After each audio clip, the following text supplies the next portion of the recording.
Definisi Good Corporate Governance. Good Corporate Governance adalah suatu sistem yang mengatur, mengelola, dan mengawasi proses pengendalian usaha yang berjalan secara berkesinambungan atau sustainable untuk menaikkan nilai saham sebagai bentuk pertanggungjawaban kepada shareholders tanpa mengabaikan kepentingan stakeholders yang meliputi karyawan, kreditur, dan masyarakat. Tujuan Good Corporate Governance adalah yang pertama, mengakui dan melindungi hak dan kewajiban para stakeholder. Kedua, meminimalkan agency cost dengan mengendalikan konflik kepentingan yang mungkin timbul antara pihak prinsipal dengan agen. Yang ketiga, memperbaiki fondasi perusahaan untuk menjadi perusahaan yang sehat, transparan, dan bertanggung jawab.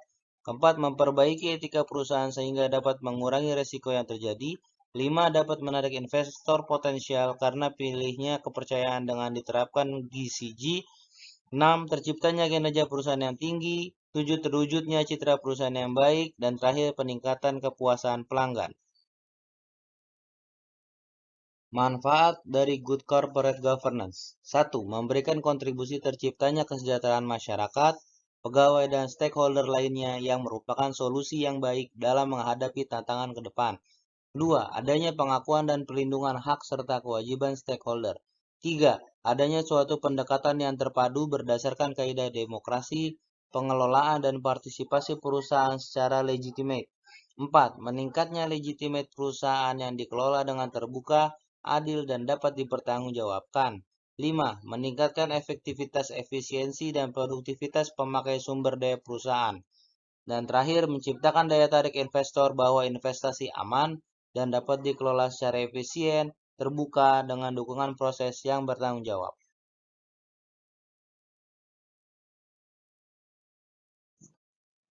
Prinsip utama Corporate Governance. Prinsip utama GCG yang diperlukan dalam menunjang tercapai tujuan perusahaan yaitu 1. Keterbukaan, 2. Akuntabilitas, 3. Pertanggungjawaban, 4. Independensi, 5. Kewajaran.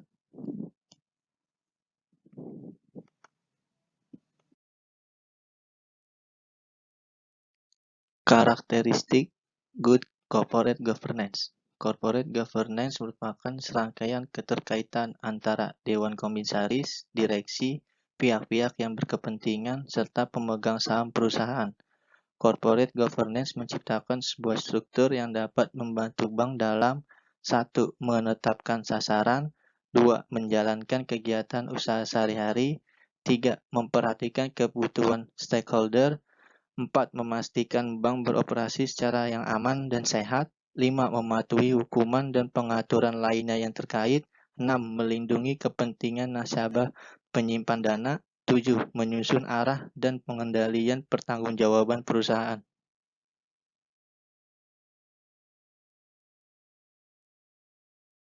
Aspek-aspek penting Good Corporate Governance. 1. Pengawasan oleh Dewan Komisaris, Direksi, atau Dewan Pengawas. 2. Pengawasan oleh pihak-pihak yang tidak terlibat dalam operasional. 3. Pengawasan secara langsung pada masing-masing segmen kegiatan usaha. 4. Key person layak dan patut menjalankan tugas yang dibebankan. 5. Pelaporan secara periodik. Indikator pengukuran Good Corporate Governance. Menurut Street Creation, indikator Good Corporate Governance adalah 1. Kinerja dalam perusahaan sesuai norma dan regulasi. Pembisnis harus siap dengan konsekuensi saat pengambilan keputusan, sehingga bisa dipertanggungjawabkan.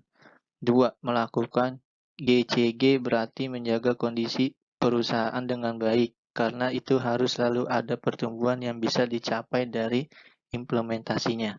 3. Indikator pengukuran Good Corporate Governance bisa dilihat dari ketetan alur sumber pembiayaan perusahaan. 4. GCG yang berhasil bisa dilihat dari perilaku perusahaan terhadap stakeholder yang mementingkan kelima prinsip tata kelola perusahaan.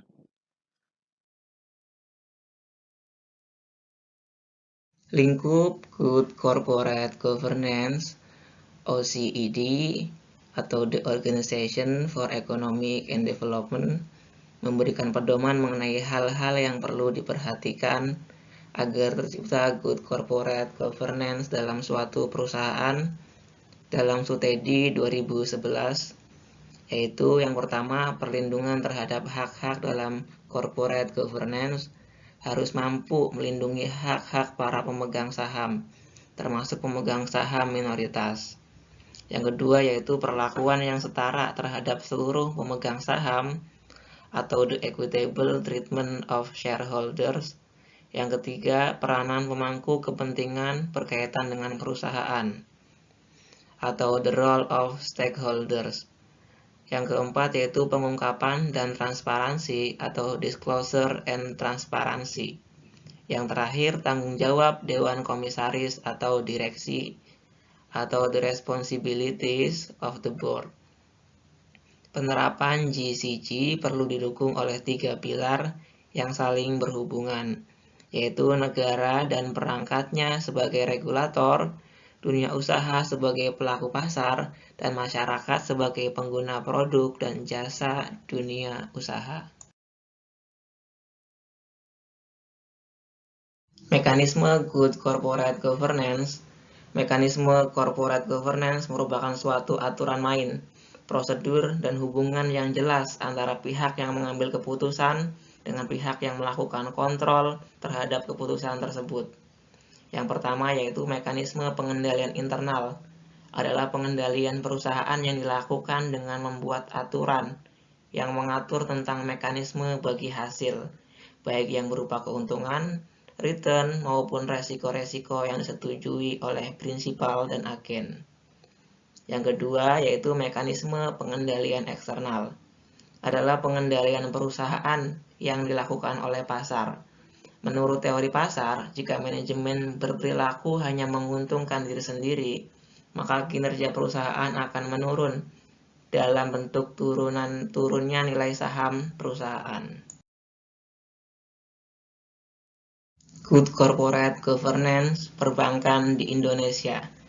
Krisis moneter yang menimpa perbankan di Indonesia pada akhir abad ke-20 menunjukkan bahwa tata kelola perbankan di Indonesia masih sangat lemah. Menyadari hal ini, Bank Indonesia dalam upayanya menata kembali manajemen dan kegiatan perbankan di Indonesia telah mengeluarkan Peraturan Bank Indonesia Nomor 84 PBI 2006 tanggal 30 Januari 2006 tentang implementasi GCG oleh bank-bank komersial.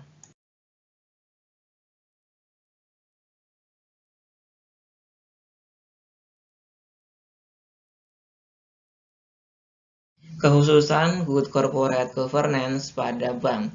Secara sepintas, nampak penerapan GCG di bank untuk tidak berbeda dengan perusahaan lainnya. Akan tetapi, tidaklah demikian halnya Good Corporate Governance pada lembaga keuangan. Khususnya bank memiliki keunikan bila dibandingkan governance pada lembaga keuangan non-bank. Dalam banyak perilaku manajer dan pemilik bank merupakan faktor utama yang memerlukan perhatian dalam penerapan GCG. Dalam banyak hal, konsep teori keagenan, agensi teori, yang sering digunakan dalam penerapan GCG tidak sepenuhnya dapat digunakan dalam industri perbankan.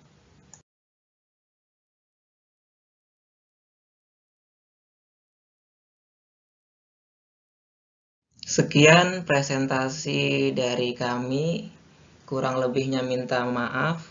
Wabillahi taufiq wal hidayah. Wassalamualaikum warahmatullahi wabarakatuh. Terima kasih.